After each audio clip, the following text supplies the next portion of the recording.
Hello everyone, in front of me is Samsung Galaxy M55 and let me show you how to add a fingerprint to this device. At first, enroll the list of all apps and open settings. Then find and select security and privacy and mark lock screen. Here select fingerprints and tap on continue. Tap on next then.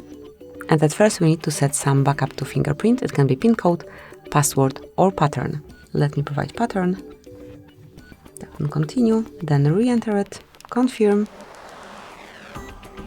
And now mark register and provide your fingerprint on the sensor. As you can see, sensor is located on your home screen. So just keep tapping till your fingerprint is fully added. Here you can observe the progress.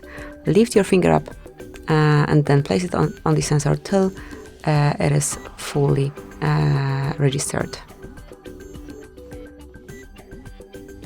And that's it. As you can see, it has been added.